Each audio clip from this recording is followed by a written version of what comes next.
Pal naa sa linya usa ka political expert si Sir Ramon Beleno III. Sir Ramon, magandang araw. Supiriki Super Francis. Yes, magandang umaga din sa lahat naman nakikinig. Oo.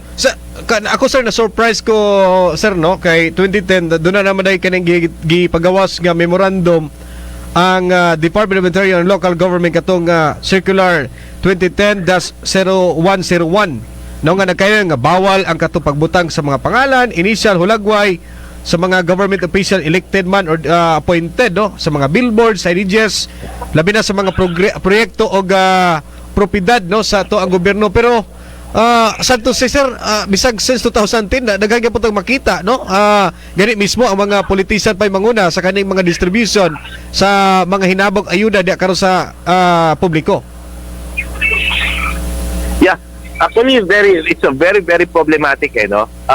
Ito we can actually base that no sa ating political culture no. So i-explain lang natin kung Pilipinas kasi no, dalawa yan no.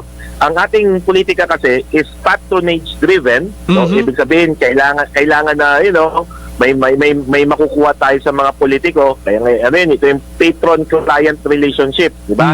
Yung patron natin, yung mga politiko, tayo yung mga client, no?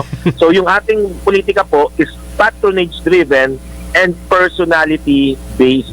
Ibig sabihin, no, wala tayong masyadong malakas na political party, kaya yung ating pong tinitingnan, no, hindi po yung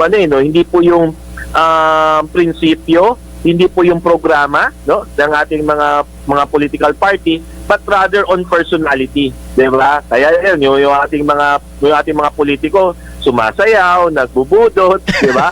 And then kumakanta, and then lumalabas sa mga pelikula, nagpapa-interview, and kung wala naman silang ganung opportunity, ilalagay nila no, ipiprint nila yung kanilang mga pagmumuka no sa mga tarpaulin. So yun po yung problema kasi sa ibang bansa, no, tulad sa US, wala akong ganun dahil yung political party po yung bahala sa pag-promote ng pag-promote ng kandidato. So yung kandidato mismo, hindi niya na kailangan no, na umepal, no, hindi niya na kailangan tagtarin pa no, ng tarpaulin ng kanyang muka, okay? Kasi po, yung political party na po yung gagawa noon para sa kanya. Sa Pilipinas kasi, wala po tayong ganun, no?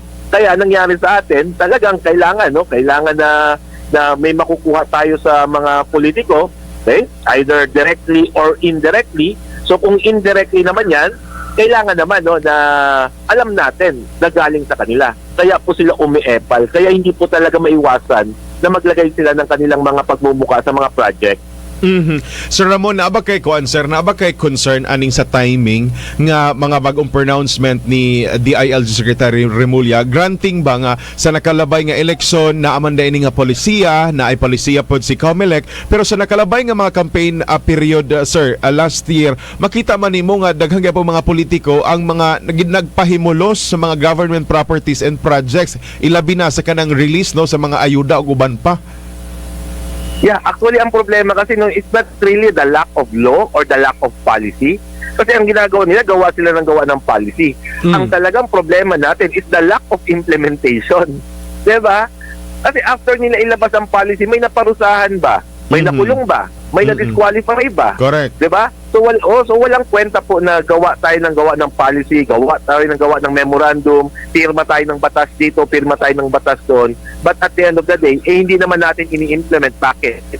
Kasi kailangan din ng politiko yun, no? Kailangan din ng national leader, di ba? Siyempre kung magrereklamo yung mga local politicians, yung mga local leaders, sino ba yung una nilang bibitawan? Yung kanilang mga national leaders, di ba? So ngayon, ipinasa nila no kasi it seems like no gustong magpakitang gilas ng administration, pero yung tanong natin, may implement ba ito ng tama o hanggang policy, hanggang memo, hanggang batas na lang ba ito? Oo. Mismo magod sir no ang nagbuhat sa balaod politician man pud good niya lisod po kayo kung siya mismo ang mag-implement ani. Of course, side naman tandaan nga ang sistema sa politika diri sa tua, kung the more nga ilado ka, the more nga daghan kag campaign material siguro, na kay makinarias, of course, dako ang posibilidad nga mulusot ka. Yeah, medyo dagdagan lang natin din Usually kasi yung mga mahilig magpa-tarpaulin, yan yung mga hindi consistent yung kanilang mga kanilang mga programa.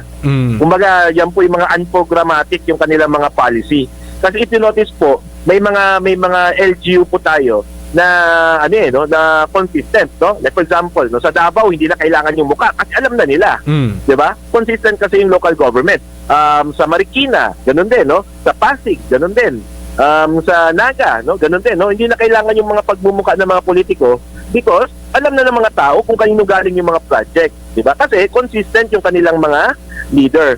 So ito manonotice nyo, yung mga usually inconsistent, no? Yung ibig sabihin talagang they are not secured, no? Na binoto sila ng tao kasi sinuportahan sila ng tao. Siguro ito po yung mga politiko na gumamit, no? Gumamit siguro ng resources para manalo sa election, and they still use resources just to maintain their position. So yun po yung medyo nakakalungkot po dito.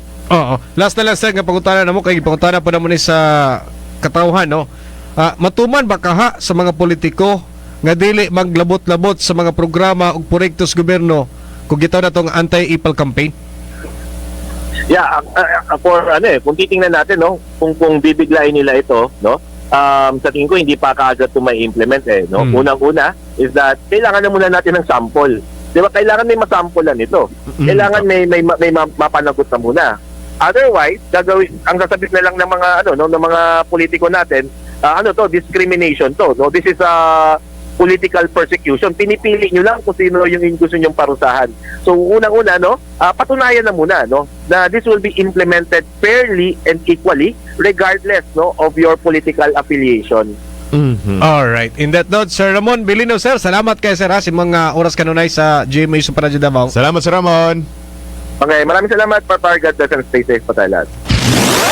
Super Radio One-on-One Interview.